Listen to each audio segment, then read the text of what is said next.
Muy buenos días, bienvenidos sean a la sala Víctor Jara de la Biblioteca Provincial Alex Urquiola, donde en la mañana de hoy estaremos realizando el último espacio correspondiente al mes de septiembre de la Peña Oda a la Joven Luz, un título a partir de un poema de Liceo Diego, peña que auspicia, realiza la Asociación Hermanos Saiz, Ediciones La Luz, y la Librería Celestino del Centro Provincial del Libro y la Literatura. Hoy estamos celebrando un centenario y no todos los días se celebra el centenario, ni en todas las peñas han coincidido con la celebración del centenario de un autor capital en la literatura, no solo en lengua portuguesa, del siglo XX. Rubén Fonseca, para muchos un desconocido, pero sin dudas uno de los baluartes de la narrativa, uno de los renovadores de la literatura brasileña a partir de la segunda mitad del siglo XX y un hombre sobre el que se han tejido tantos mitos que tiene ese San Benito de confundir autor con voz literaria, con personaje. O sea, eso pasa en la obra de Rubén Fonseca. Sus personajes, sus detectives o los protagonistas de sus historias son muchas veces confundidos con el hombre que no daba apariciones públicas, que vivía recluido en un apartamento en Sao Paulo, con el hombre que en 30 y tantos años apenas dio una sola entrevista y fue por error. El mito alrededor del personaje de Rubén Fonseca, de ese hermetismo que estuvo en su obra, casi fue a la par con su gran producción narrativa. En Cuba lo tuvimos varias veces, o dos ocasiones jurado del Premio Casa de las Américas, y se han publicado al menos 3 de sus libros. Para hablarnos sobre la obra de Fonseca, para mí, y ya esto es uno de mis 5 narradores favoritos, de mis 5 autores de cabecera en cuanto a la narrativa, nos acompaña hoy por primera vez y es un placer tener a José Luis García del lado de acá de la mesa y frente al escenario y a los amigos que también nos están viendo por las transmisiones digitales de Ediciones La Luz. Un autor con una obra que va desde el teatro hasta la narrativa, ganador también de premio Alejo Carpentier, y a un joven narrador, holguinero, diseñador también, ya con una obra, Robert, con más de un título, que también sé que tiene a Rubén Fonseca entre sus narradores de cabecera. Compartimos esos descubrimientos literarios, un autor, y Fonseca es uno de esos autores que nos ha imantado particularmente. Vamos a romper la mañana con un poco de música de fondo, cortesía de la Orquesta Sinfónica de Holguín, ambientándonos la escena y trasladándonos un poco a otra sinfonía más allá de las cotidianas con el maestro José Luis García y un poco su visión, su acercamiento a las lecturas, a la obra narrativa de Rubén Fonseca. Bueno, en primer lugar, para mí es un gusto estar aquí con ustedes por primera vez, porque yo también vivo un poco encierro, ¿no? Yo hace muchos años leí algo, creo que de Aston Hughes, que decía, escóndete y escribe si vas a escribir, ¿no?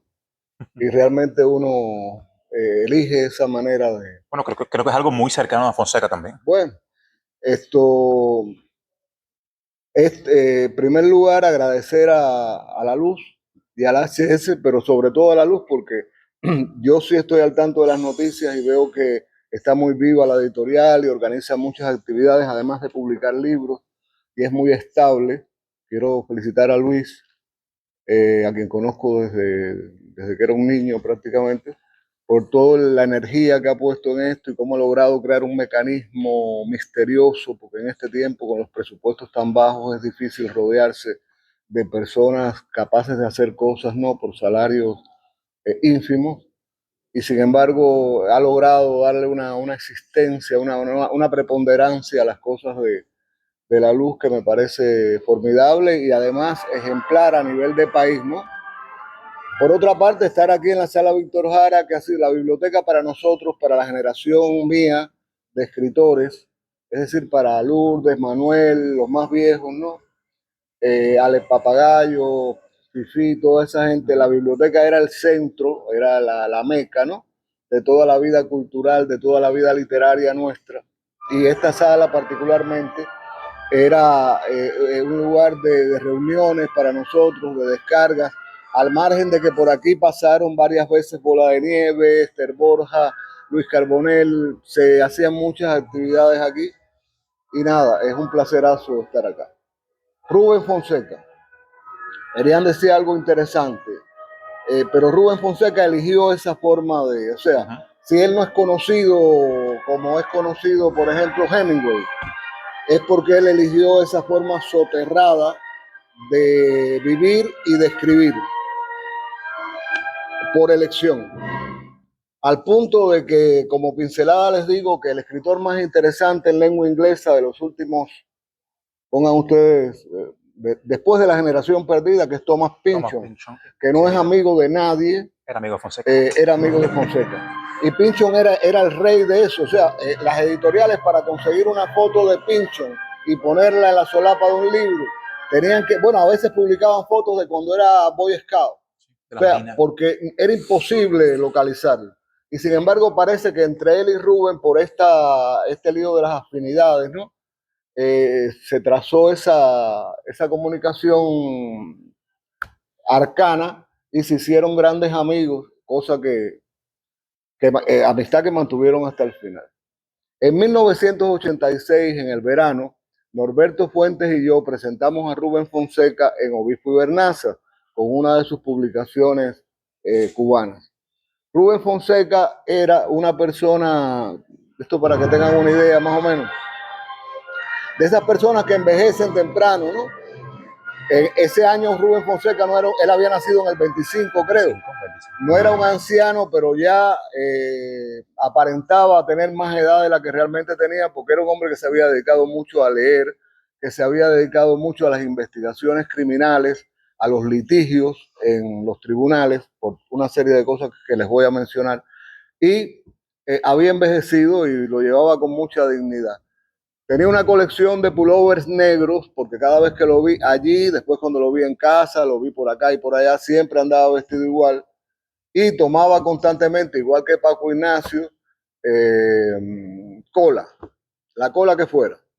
Podría ser, en aquella época el refresco Son todavía estaba imperando, todavía no había laticas.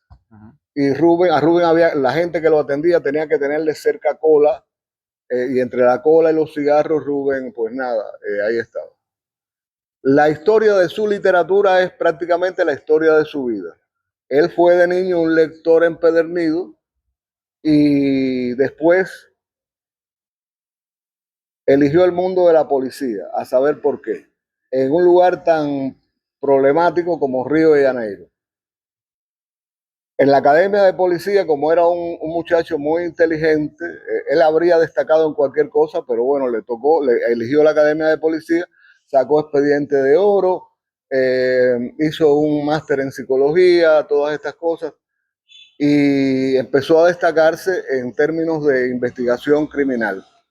Al mismo tiempo estudió Derecho y más adelante se convirtió, alternando con estas labores, en abogado litigante. Ustedes saben que eso es modelo la isla de Prometida Sancho, ¿no? Aquellos juicios donde el abogado oía una parte y a la otra y decidía si esta calabaza pertenecía realmente a aquel huerto o a este otro huerto, ese tipo de cosas. Y en eso empezó a destacarse mucho Rubén por su faceta humana, porque era un personaje, un tipo muy humano, y a dirimir causas de esa manera, con sentido común, ¿no? Con esa luz natural. Esto, yo creo que ustedes tienen razón, yo creo que ustedes no, y pónganse de acuerdo, qué sé yo, ese tipo de cosas. Llegó a ser comisario de un distrito muy problemático, el distrito que abarcaba la favela, el 25, y eso le dio mucho parque para su obra narrativa. Si Rubén Fonseca hubiera sido un escritor, digamos, experimental, habría sido un gran escritor y se hablaría de él hoy día como se habla, vaya, salvando las distancias, de Proust o de Joyce, porque en el manejo del lenguaje, tú estuviste a punto de decir algo al hablar de los más importantes de la lengua portuguesa, ¿no? De lo más importante de la lengua iberoamericana. Sí. Realmente es un monstruo, ¿no? Es un monstruo porque él obtuvo el resultado primero de su talento indudable y después del gran esfuerzo que hizo, porque se sabe que sin esfuerzo el talento se malogra. El esfuerzo que hizo para escribir, para desentrañar los misterios de la literatura, de ese vínculo entre soledad y creación, ese tipo de cosas. ¿Y qué pasa?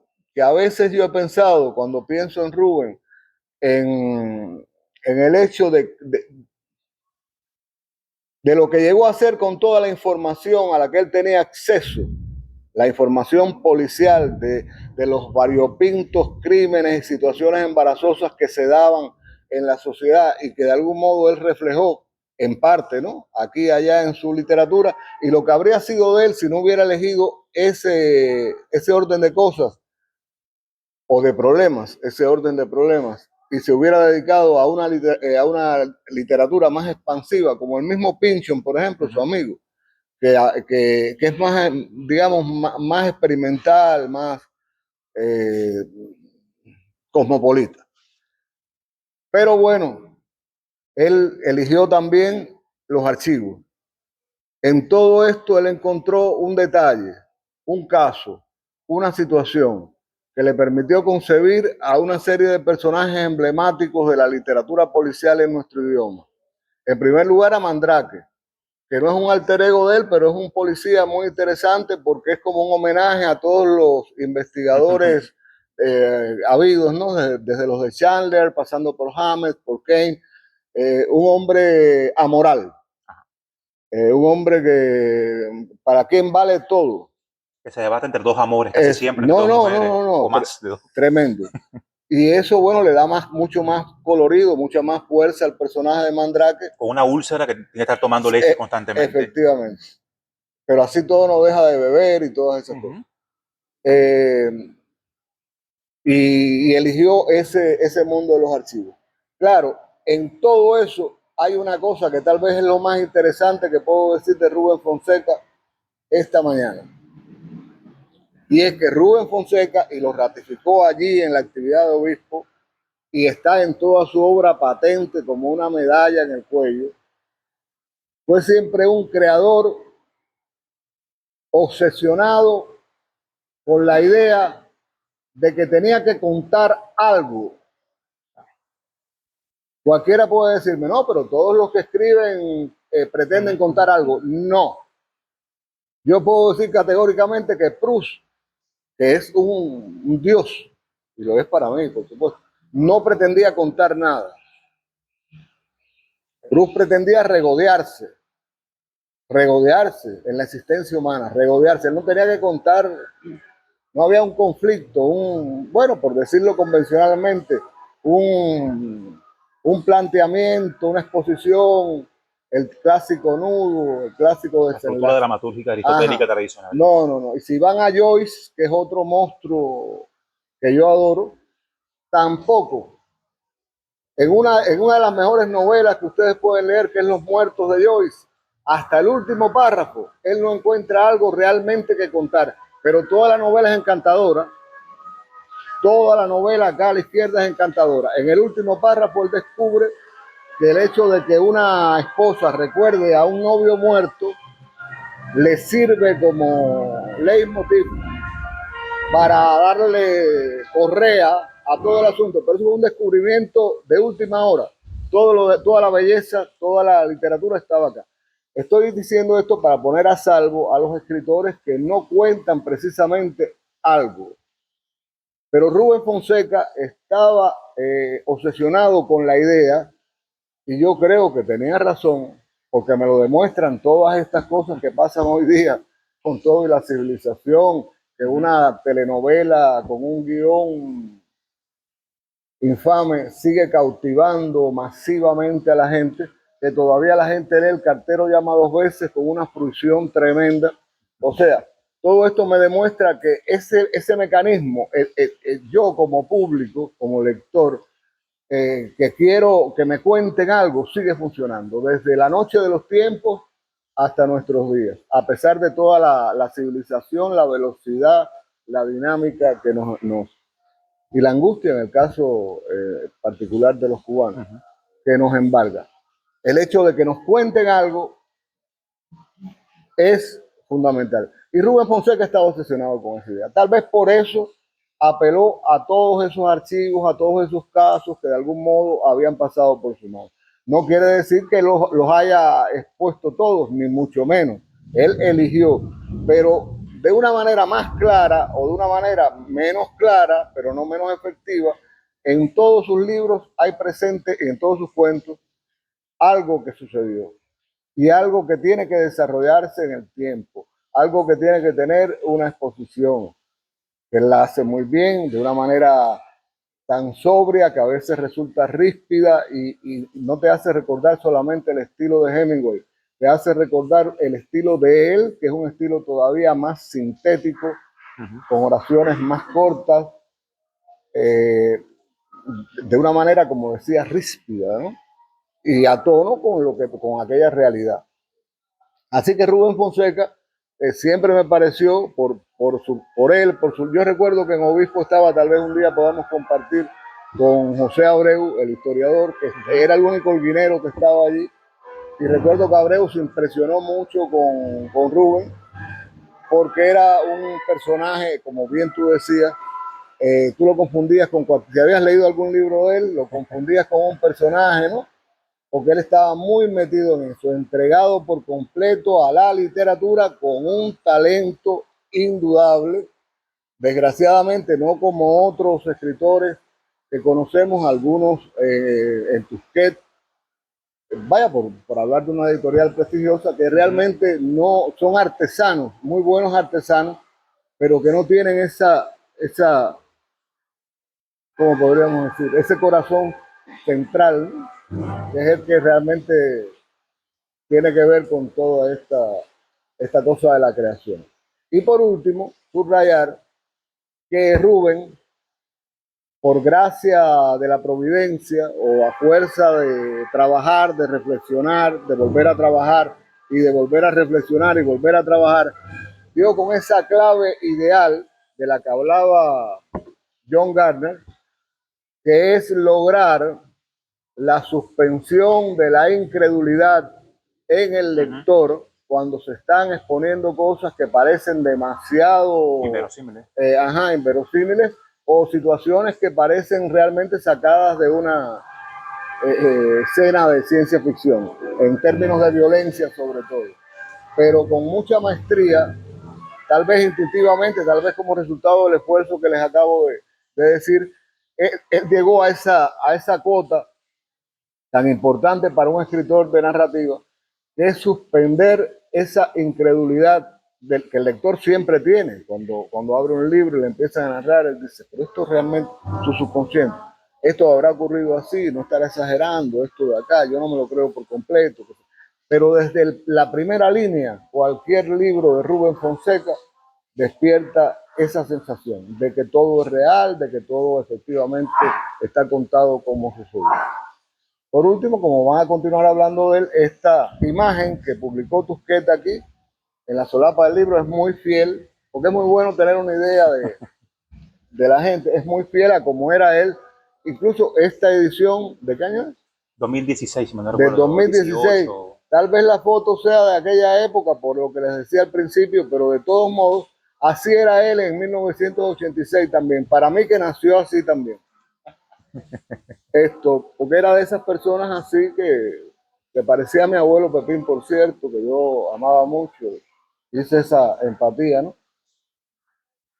Así que este era el personaje y ya con esto continuamos conversando. Muchas gracias, José. Gracias a usted. Gracias por estar. A mí me interesa seguir tu línea, ¿no? Un poco. Este mismo hecho de que todo el tiempo la estructura del cuento, Rubén esté narrando acciones, es quizás es básicamente lo que decía, o sea, no hay regodeo en la puesta en escena, en la escenografía, ni en la descripción, o sea, básicamente todo el tiempo estamos delante de un suceder continuo de acciones. En un breve párrafo pueden estar pasando muchas cosas. Hay una evolución en el tiempo, como bien decía. O sea, sus cuentos están sumergidos en esa necesidad de estar contando acciones. No, no hay una especie de introspección del personaje o de esto psicológico muy dostoyevskiano de alguna manera, ¿no? De sumergir el personaje en sus dudas, en sus vacilaciones. Todo eso está, pero en un plano donde está necesariamente acompañado de el constante accionar, el hecho de que esté narrando todo el tiempo, narrando con formas verbales que te conlleva a que el lector necesariamente esté como que atrapado en esta sucesión de hechos, de aventura. Por ejemplo, estoy pensando en El Gran Arte. O sea, El Gran Arte es una novela que todo el tiempo se está trasladando por lugares. Es casi una novela de viaje, por decirlo de alguna manera, porque va hasta Bolivia. Y el mismo hecho ese de ser un perito policial, de trabajar en archivo, de estar en esta especie de juez de paz que estuvo siéndolo en los 50, le conlleva a darle algo interesante a la narrativa brasileña del momento. O sea, visibilizar una serie de prototipos de personajes que no estaban frecuentemente vistos. Recordamos que estaba cuando más Jorge Amado, Guimarães Rosa, en ese momento. Pero que son insoportables. Sí. Porque otra cosa es que Rubén Fonseca es muy universal. Dentro de su brevedad, dentro de su rigidez, dentro de su búsqueda de la síntesis. Es un escritor que si tú no dices que es brasileño, puede ser japonés también, puede ser Murakami. Porque es que los que acabas de mencionar, que yo he leído con devoción, son escritores que a estas alturas tú dices, ¿pero qué es esto? Como que se quedaron en ese terreno de la narrativa de la tierra de los 30, 40, criollista, muy típicamente brasileña, ¿no? Pero Fonseca va a aportar a la narrativa del momento, o sea, el chulo, el ladrón, la prostituta, el proxeneta, el vago, el policía corrupto, el investigador corrupto, el tipo que está sumergido en una fauna salvaje, en una ciudad cosmopolita. Recordemos que en los 50, los 60 es la etapa del desarrollismo en Brasil, o sea, es potenciar un desarrollo exagerado que conlleva a el crecimiento urbano, que conlleva el crecimiento de la infraestructura urbana, transporte, construcciones de todo tipo, y esto conlleva a un desarrollismo. O sea, es un hombre que está en una fauna donde la drogadicción, la prostitución, obviamente aumentan los asesinatos, aumentan los robos, y como no se había visto antes, la prostituta, el chulo y esta serie de prototipos universales que no tienen que ser necesariamente cariocas, aunque Rubén Fonseca no nació allí,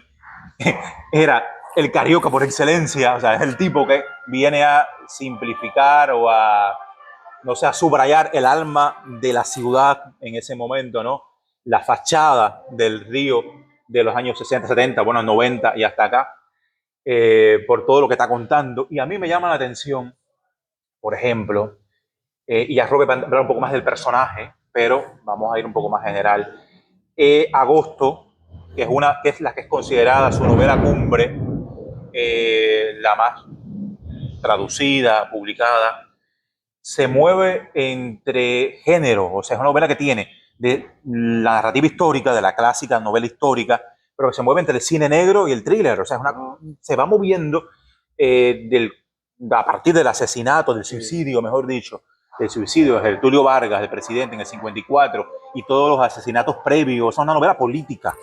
Tiene narrativa histórica, novela histórica, tiene novela política, porque se mueve por las tramas políticas que van a conllevar al suicidio del presidente brasileño, y está todo armada desde lo detectivesco, desde la novela negra, aunque Rubén no le gustaba que se fuera encasillado dentro de el género de lo detective, de lo negro, ¿no? Aunque sabemos que a menos su novelística está por esas aguas. Claro. Es innegable, ¿no? Aunque no le gustara. Que no es nada despreciable. No, para nada. Yo estaba leyendo una entrevista con Murakami, que realmente es un hombre que merece el premio Nobel. Todos hace hemos leído rato a Murakami. Murakami decía que su ideal es escribir fundiendo a Hammett y a Dostoyevsky. porque es verdad que los escritores policíacos buenos, los buenos, alcanzan un El nivel policíaco es una excusa. tremendo. El policíaco Claro, es el medio, lo demás es la claro. gran narrativa. Ajá. A mí me pasa algo con la narrativa de Rubén, que decías tú mismo. O sea, es una narrativa escrita en Brasil, escrita en Río, donde Río es, de alguna manera, en muchos casos, es como el entramado geográfico, ¿no? de los cuentos. Pero Rubén tiene ese hálito universal que lo hace despojarse y me parece un autor mucho más cosmopolita en los cuentos de los 90. O sea, hay cuentos de los 90 de Rubén Fonseca que están ambientados lo mismo en Suiza que en Japón, que en cualquier otra parte de Europa. O sea, ocurren o se están moviendo entre Río y se están moviendo entre otras ciudades europeas. O sea, hay una especie de sofisticación de la historia que te lo aleja de lo que podría ser un criollismo Claro. Anclado en el escenario brasileño, ¿no? Claro. O sea, estoy pensando en historias tan sofisticadas y uso ese término para alejarlo un poquito más de lo local, como la historia de un hombre que se obsesiona con comer carne de animales matados vivos frente a él. O sea, este es uno de esos cuentos de los 90, ¿no? Algo que ocurre en un restaurante de Río, pero puede ocurrir en cualquier lugar. Esa obsesión por la carne sangrante viva frente a ti minutos antes, ¿no? Por comer quizás todavía el órgano palpitante, es algo que puede ocurrir en cualquier lugar. O pienso en esa narrativa medio metaficcional que él tiene también, donde le gusta, y usamos un término criollo, darle un poco de cuero al escritor. Hay un cuento donde él se burla de los escritores de novela policíaca, los ubica en un congreso en Europa, en donde asiste él como personaje, donde está Humberto Eco por allá, y donde ocurre una serie de hechos detectivescos que van a contradecir su propio postulado. O sea, está dándose cuero a él mismo como escritor de policíaco, pero diciendo que en esa misma huida a lo policíaco acaba siendo un policíaco. O sea, le estoy huyendo al policíaco como género, estoy bromeando con los fetiches de los autores policíacos, pero al mismo tiempo estoy haciendo un excelente cuento policíaco. Y es interesante este hecho de la metaficción, del de construir los cuentos, de que muchas veces en la narrativa de Rubén Fonseca se aleja de la estructura tradicional del relato clásico, ¿no?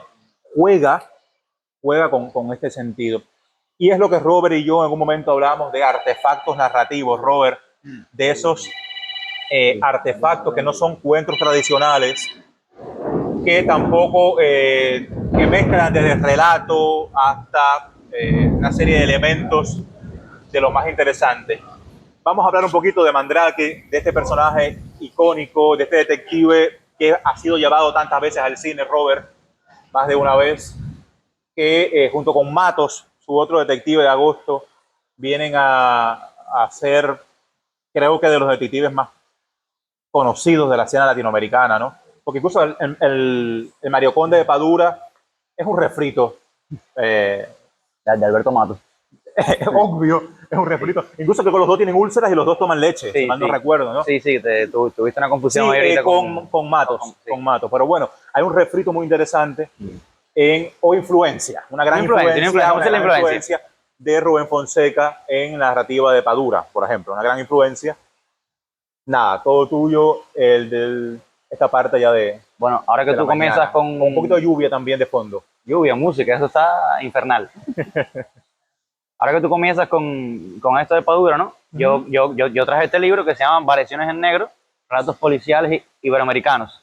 Una antología que hizo Padura en el 2002 junto con Lucía López Col, donde hay una variedad de autores, digamos, contemporáneos en ese momento, iberoamericanos, muy interesantes, ¿no? A ver, está Vázquez Montalbán, por supuesto, también Poyardinelli, está Ricardo Piglia, pero hay un caso muy interesante, está Rubén Fonseca. Yo no conocía nada de Rubén Fonseca al momento de consultar este libro. Yo soy un lector de policíacos, sí, me encantan los policíacos, y me leo el último cuento, que para más extrañeza del libro, es el último cuento, que es El Enano. Y cuando yo me leo El Enano, digo, bueno, a ver, hasta ahora yo he leído muy buenos cuentos en este libro, pero El Enano es el mejor cuento de este libro. ¿Y por qué es el mejor cuento de este libro? A pesar de ser un libro de policíacos, yo diría incluso de neopoliciales. Ajá. Realmente, un libro de relatos neopoliciales, el enano destaca porque... Sí, está en el agujero en la pared. Agujero en la pared. ¿Por qué destaca? Porque es un cuento donde, digamos, es decir, en la narrativa policial o en la novela negra, muchas veces la importancia recae en lo anecdótico, ¿no? En el qué está pasando, que yo creo que eso es una herencia de Chandler, ¿no? Que era un tipo que orquestaba varios asesinatos, que al final todo se entramaba y nada era lo que tú pensabas que iba a ser. Pero bueno, el enano, más allá de eso, es un cuento demasiado bueno para hacer un cuento policíaco. Y decía, coño, qué autor tan interesante, qué preocupación tan grande por el lenguaje y qué uso tan preciso de la palabra. Bueno, eso es en este libro del enano, ¿no? Y de ahí... Has dicho dos cosas básicas en Rubén Fonseca. Sí, o sea, sí. El lenguaje y la palabra. Y de ahí vengo entonces a leerlo con más calma luego, con esta obra que es el gran arte, que veo ya que tu edición consta nada más de 1000 ejemplares y la mía tiene 8000. La mía es la edición cartonera para Cuba. La mía es exclusiva. Ajá. De Casa de las Américas, ¿no? Y gracias a Casa de las Américas que nosotros los cubanos, es decir, la gente hemos podido consultar este libro porque Rubén Fonseca, a pesar de ser un gran autor, o para mí, o para algunos, para algún círculo, un gran autor, es un autor muy poco traducido al español. Por ejemplo, haciendo este juego de buscar los libros piratas, no te vas a encontrar el gran arte en su traducción al español, por ejemplo. No lo vas a encontrar ni en el bot de Telegram ni en ningún lado, ¿no? Entonces, qué bueno que la tenemos impreso, ¿no? Y acá en el gran arte se da, para mí, el descubrimiento, la presentación de José Mandrake, que es este abogado criminalista, esta especie de detective neopolicial, como ya te decía, porque abandona lo que serían los cánones más establecidos, lo que es un detective privado, que es el protagonista de la novela negra, y conoces a Mandrake, ¿no? Pero entonces, a medida que vas leyendo el gran arte, te vas dando cuenta que no es una novela negra. Tiene pinceladas de novela histórica, pero tiene muchas pinceladas de novela política, como decías con Agosto. Es un hombre que usa el policíaco como excusa. Como excusa. Una mera excusa para hacer una gran narración. Entonces, yo quería hablar sobre todo de este José Mandrake, ¿no? Que no se llama José Mandrake, se llama Pablo Méndez, con su primera aparición en este libro de cuentos de un Rubén Fonseca bastante joven, bastante experimental. Es su segundo o tercer libro. Sí, es el tercer libro de él. El tercer libro. Primera aparición de Mandrake y digamos ya de la preocupación por el policíaco, ¿no? Y de este libro me interesa sobre todo, Robert, esa parte tan experimental de los primeros cuentos de él. O sea, que no tiene mucho que ver en estructura con los cuentos de los 80 a los 90. O sea, sí, hay un cambio. Hay un cambio. Realmente hay un cambio y entonces en el caso de FA es la primera aparición de Pablo Méndez, que en algún momento del relato te das cuenta que tenía como entrego Mandrake, es decir, como seudónimo, ¿no? Vuelve a aparecer en Día de los Enamorados, del libro Feliz Año Nuevo, un libro que fue censurado en su época. Es un relato bastante corto y bastante, digamos, picaresco, ¿no? De alguna manera. Mandrake sigue siendo un abogado criminalista, pero es un tipo que es, como hemos dicho, amoral, cínico, un tipo sin escrúpulos. Un tipo que está dispuesto a defender a un banquero que se ve enredado en un pleito con un travesti. Un cuento corto realmente, un cuento de unas 5 o 6 páginas. Que no por eso es un buen cuento, pero no un gran cuento como si lo es ya el relato Mandrake, que está en El Cobrador. Relato largo. El libro que le sigue. Un relato larguísimo, relato excelente y un relato extremadamente influenciado por la narrativa de Raymond Chandler. ¿Y por qué recaigo en este punto? Al final del relato hay una especie de juego que él hace, ¿no? Adiós para siempre, felicidad, este es el sueño eterno, el largo adiós. Dice, bueno, ya hasta el momento ya yo sabía que estabas influenciado por Chandler, pero aquí lo estás declarando, eso es muy interesante. Y en Mandrake, en ese relato como tal, hay un juego. ¿Sí? Por ahí vamos a ir entrando a la teoría del artefacto narrativo Mandrake. Hay un juego muy interesante que es que al inicio del cuento, hablando sobre el personaje corrupto que vas a defender en este relato, le hace referencia a JJ dos Santos, que es el banquero del relato anterior, del Día de los Enamorados, por ejemplo. Y tú dices, bueno, ya, esto puede ser un guiño, un juego que hacen los escritores. Es Y yo creo que es una pista que él va a reutilizar luego en el Gran Arte en varios momentos. En el gran Arte y Mandrake son dos artefactos que tienen mucho que ver. ¿Por qué? Porque en el Gran Arte muchos personajes de Mandrake, el relato, están presentes como unos ecos lejanos. O sea, no, tal mujer, Bebé, Berta Bronstein, ¿no? La pareja de turno, digamos, en Mandrake, es un eco en el Gran Arte, ¿no? Y yo decía, bueno, que es interesante este juego que hace él. Entre un libro y otro. Cómo te obliga a conocer el referente para poder entender el chiste, digamos. Y de momento hay otro detalle que ya conocimos en la relectura, que es en la página 61 del libro, él dice en algún momento,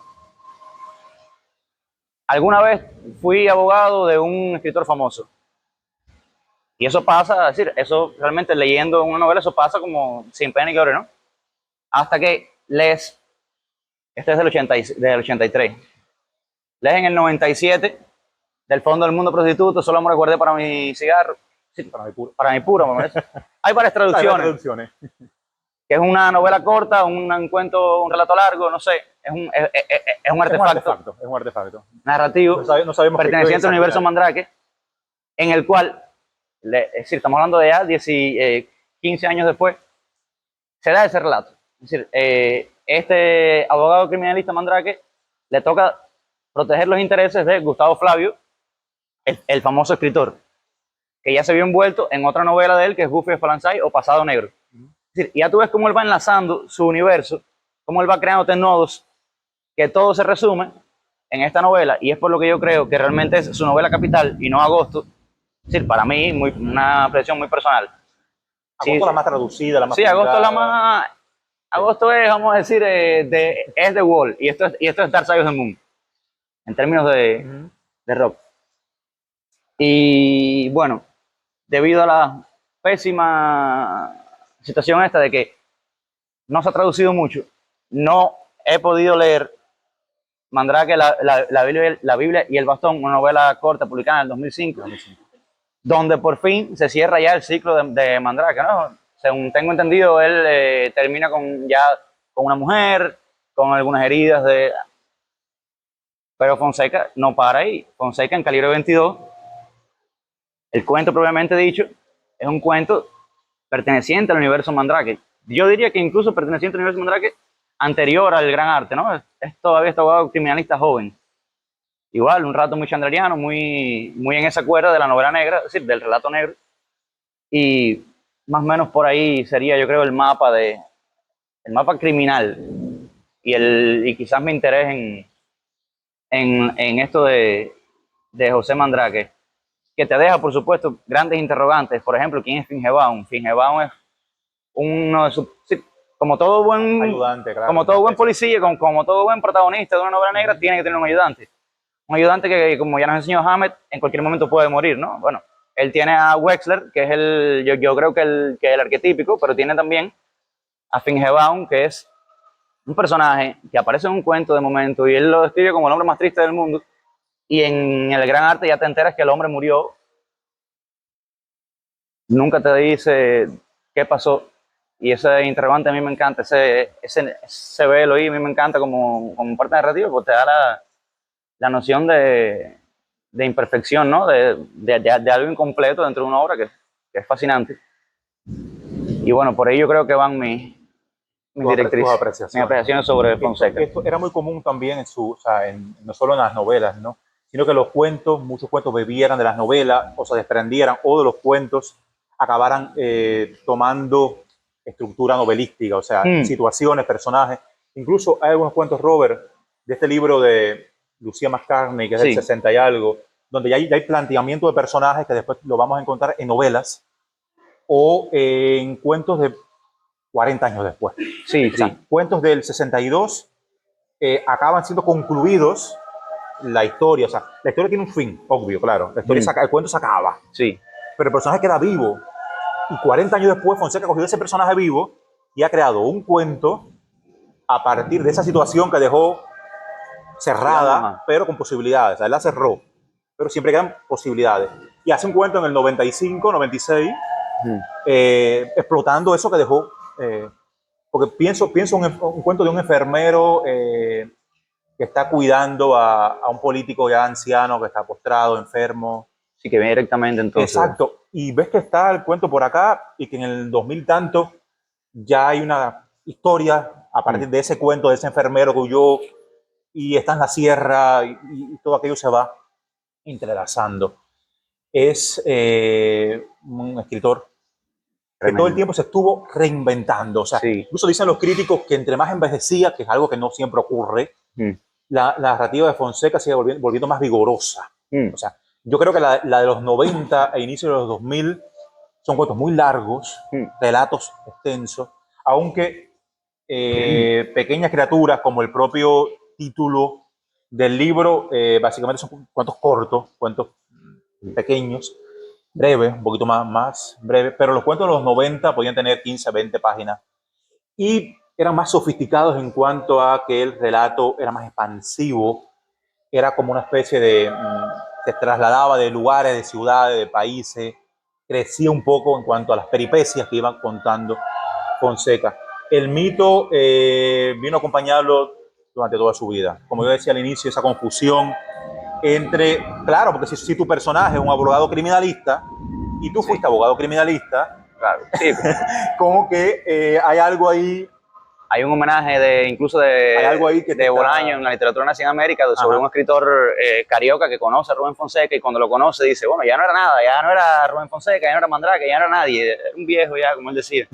Un viejo además flaco, escarbado, solitario, recluido por mucho tiempo en su apartamento. Sí, 23. Un hombre que con 86 años tenía una novia de 23. O sea, vivió con su mujer toda su vida hasta que fallece la esposa, pero bueno. Y después me criticaban. Pero tenía 86 años y tenía una novia de 23 años. O sea, tenía unas rutinas de esas muy...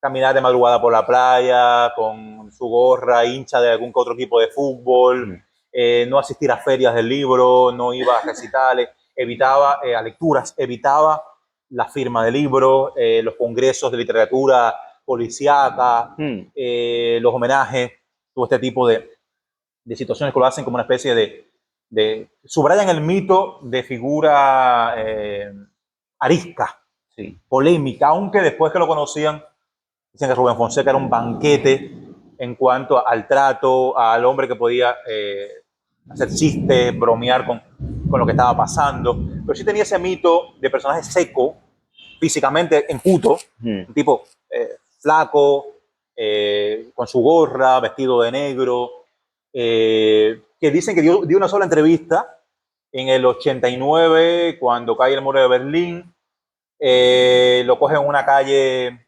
berlinesa, la televisión brasileña, que no sabía que era él. Y le pregunta simplemente por qué se cayó el muro de Berlín. Y él da su opinión sobre el muro de Berlín caído. Pero no lo da como Rubén Fonseca, lo da como un brasileño más. Brasileño en Berlín. En Berlín, sin saber que era el escritor que estaba allí en ese momento, ¿no? Sí. Esa fue su última entrevista en 30 y tantos años o 40 años que le huía a la prensa, a la par que iba alimentando el mito de su figura en sus cuentos y en sus novelas. Por suerte en Cuba hay al menos, Robert, 3 libros. 3 libros, sí, tenemos 1, 2, 3 y quizás 4 con alguna antología. Quizás 4 con algún que otro. Sí. Y sus influencias son más que evidentes en toda esa generación, que se llamó, curioso, en Brasil como...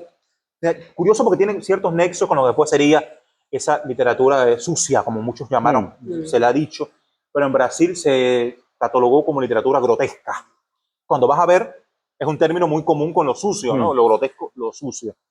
Fue como el patriarca de esa generación que vino a desempolvar temáticamente, pero más que temáticamente, a nivel de escritura.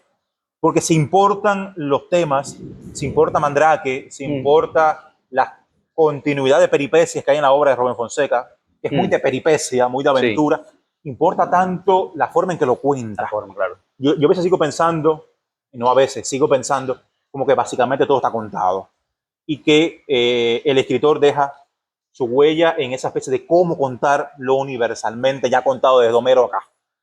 Básicamente, en la manera en que lo cuentes. Y Rubén Fonseca no solo contaba de prostitutas, chulos, vagos y ladrones, que es una faceta X en su narrativa, sino que lo contaba reestructurando el relato, rearmando las bases del relato tradicional y con una belleza sin igual, aunque lo leamos traducido, que hacía que su narrativa nos siga pareciendo, sobre todo, a pesar de ser escrita por un hombre que murió de 94 años de un infarto y que tuvo un no funeral porque cayó en medio de la COVID. O sea, básicamente no tuvo funeral, no tuvo la visibilidad mediática de su muerte, pero que a pesar de haber muerto con 94 años, era un autor tan contemporáneo y tan juvenil como lo que se estaba escribiendo en ese mismo año en que muere, 2019, 2020, si mal no recuerdo. 2020, hace 5 años, así que estamos de alguna manera con aniversario doble cerrado, en este espacio. Yo recomendarles la lectura de algunos de esos Fonseca. 3 libros de Rubén Fonseca, ¿no? Quizás Sí. comenzar por los cuentos o enfrentarse a esos 2 monumentos que son Agosto Y el gran arte. y el gran arte, para entender un poquito más el gran arte de novelar y el gran arte de la literatura de Rubén Fonseca. Yo, además de agradecer a José Luis que esté todavía aquí en la mañana con nosotros, en medio también de esta llovizna que continuará, y a Robert. Robert, no es tu primera vez en el espacio, ¿no? No es tu primera vez en el espacio. Que vuelva a estar con nosotros, agradecerle esta mañana, recordarle que el próximo mes estaremos, si no aquí, en otro lugar, pero estaremos nuevamente en Oda a la Joven Luz con la poesía del argentino Roberto Juarros, también Luis Youssef, los 100 años de Juarros, los 100 años de Roberto Juarros, y estaremos viendo un clásico de la poesía universal que es El Rapaón, también con un aniversario cerrado. Así que Luis Youssef, Manuel García Verdesia y Eugenio Marrón estarán dándonos pistas de esos autores a las cuales también desde la literatura en clave poética, por usar una frase de Marrón, estaremos acercándonos en el mes de octubre. Yo, gracias a ustedes por abrirnos un poco las puertas a la narrativa de Rubén Fonseca. Gracias a ustedes.